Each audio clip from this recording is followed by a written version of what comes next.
Hello, neighbors and friends. So, I'm gonna read this book to you guys. So, it says here, time to seek the Lord. So, if you have time to find this book in Amazon, you can buy this book, Grace for Purpose Prayers, and it can help you to grow spiritually.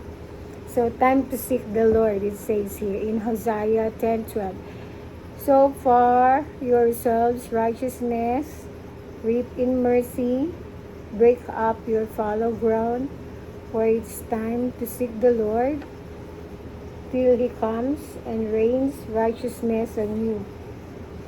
So that is in Hosea 10:12.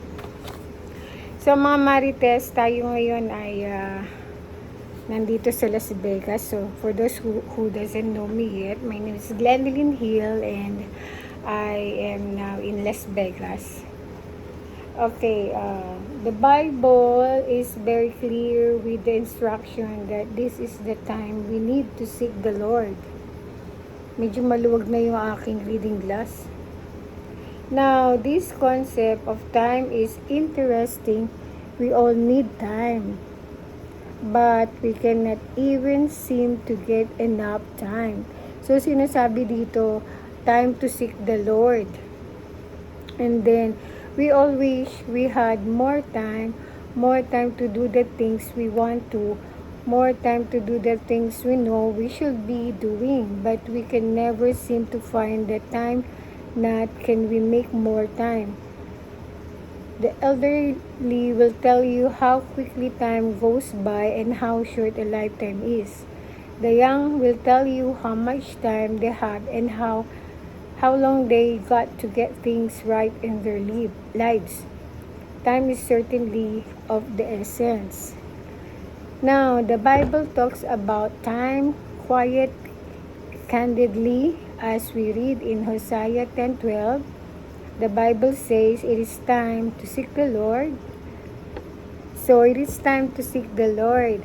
Do you take time to seek Jesus Christ?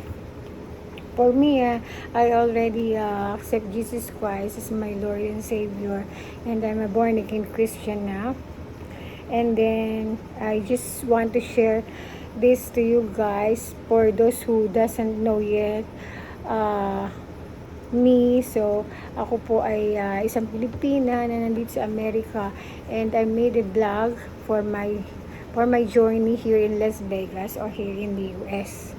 And nakakatulong po sa akin ang pagbabasa ng mga ganitong mga babasahin, especially kapag ikaw ay may pinagdadaanan at sa buhay, especially tayong mga tao, marami tayong mga nagiging problema. So ang makakatulong lang talaga sa atin is Lord. So it says here, do you take time to seek Jesus Christ earnestly? Do you seek Him with an intensity, knowing that the Bible says in Isaiah 55:6, sabi sa Isaiah 55:6, biglang umulan sa Las Vegas. Bihira pong umulan dito. Ayan, tingnan yun. Lakas ng hangin. Buksan ko yung bintana, mga Marites. Ayan lakas ng hangin. Sa labas ng Las Vegas. Nandito po tayo sa Las Vegas, mga Marites. Medyo naudlot yung pagbabasa ko ng libro. Ayan So, pagpatuloy natin. It says here in Hosea 10:12, the Bible says, it is time to seek the Lord. Sabi dito, it is time to seek the Lord. Do you take time to seek Jesus Christ earnestly? Do you seek Him with an intensity, knowing that the Bible says in Isaiah 55:6, seek, sabi dito, seek, hanapin the Lord while He may found. Hanggat matatagpuan natin, hanapin natin ang Diyos. Call upon Him while He is near. Ayan, tawagin natin siya habang siya ay malapit lang. Kasi darating ang time na hindi mo na madidinig ang mga nangangaral na salita ng Diyos. Kasi mahirap na, di ba? So this passage is really a wake-up call to all of us. Seek the Lord while He may be found. This means there will come a time where it might be too late to seek Him, because why else will the Bible tell us to seek Him while He may be found? For those people that think such a day could never be, well, the Bible says in Proverbs 1:28 to 29, then they will call on me, but I will not answer. They will seek me diligently, but they will not find me. Ayan, nakakatakot, di ba? Dadating yung time na hindi na natin mahanap pa ang Diyos. Even tayo ay tumatawag sa Kanya, hindi na tayo niya pakikinggan. They will seek the diligently, but they will not find me, because they hated knowledge and did not choose the fear of the Lord. Yung sinasabi dito knowledge, ito po yung mga salita ng Panginoon. Is this not a scary thought? O diba, nakakatakot yon, that there could be a day where some will seek God and not find Him. This is right here in the Bible, and so we need to take it seriously when the Bible says, seek the Lord while He may be found. Kaya dapat ay hanapin na natin ang Panginoon. So the Bible further talks about times in James 4:14. So James 4:14, as it says, whereas you do not know what will happen tomorrow. Totoo yan, di ba? Hindi natin alam kung anong mangyayari bukas. And says, at sabi dito, the Bible further talks about time in James 4:14, and it says, whereas you do not know what will happen tomorrow, for what is your life? It is even a vapor that appears for a little time and then vanishes away. Totoo yan. Tayo ay bigla na lang mawawala. Hindi natin alam kung ano mangyayari bukas. So in Ephesians 5 verse 15 to 16, malakas ang hangin ngayon Ayun, ang lakas ng hangin ngayon So in Ephesians 5 verse 15 to 16 says, look carefully then how you walk. Sabi dito, how you walk, not as unwise but wise, making the best use of the time, because the days are evil. Gamitin na natin yung oras natin para sa kilulugod ng Panginoon. And in Romans 13 verse 11 says, and do this knowing the time that now it is high to wake out of sleep. For now our salvation is nearer than when we first believed. Bibilisan ko na kasi may pupuntahan pa kami. So with these scriptures in mind, can you honestly say that you are living your life knowing that the Bible describes our time on earth as a vapor that appears for a little time and then vanishes away? Totoo yan, di ba?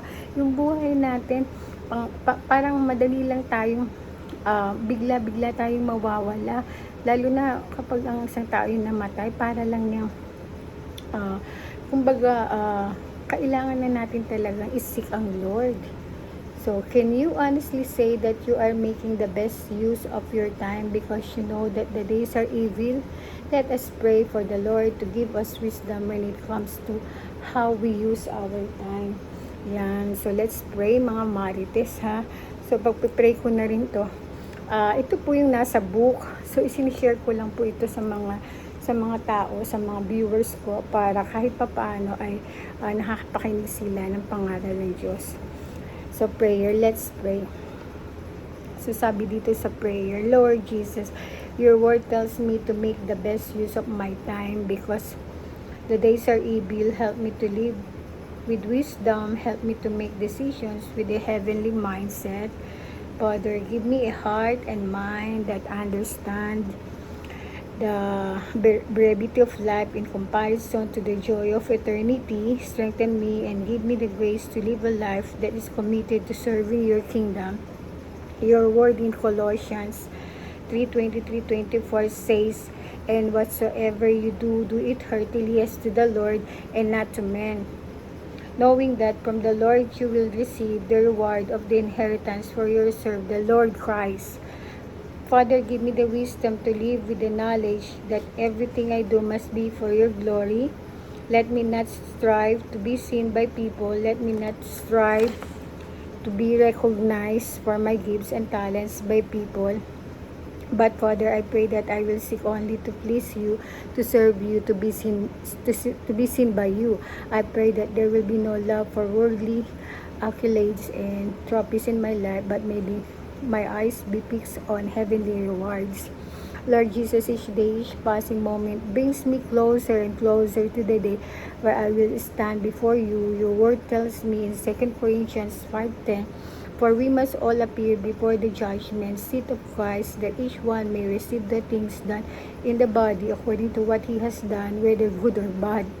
Father, help me to live with this scripture in mind. Help me to live with the knowledge that there will come a day when I will have to answer for my every deed, for every word I have spoken, and for how I use the time that you gave me here on earth.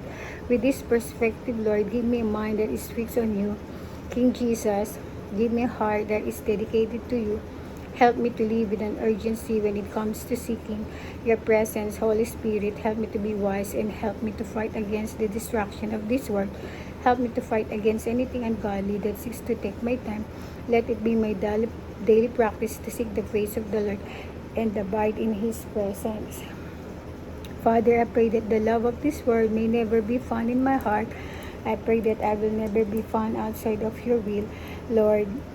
But maybe I be a believer who is yielded, surrendered, and loyal to you. May I be found to be someone who serves you faithfully and wholeheartedly. It's only your approval that I seek, King Jesus. Although the days we live in are evil, I pray that your word will guide me to invest and so into things that are above, things that are eternal, and not into the things of this earth, which will one day pass away. Teach me to number my days, Lord, so that I may live wisely. I thank you for your mercy, Lord. I thank you for the days and the life that you have given me.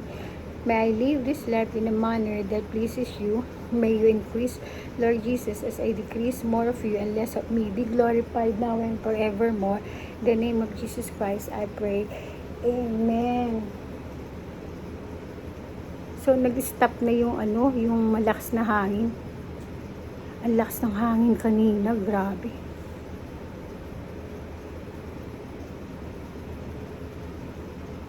Okay mga marites, hanggang dyan lang po muna ang ating vlog. Bye-bye. God bless you.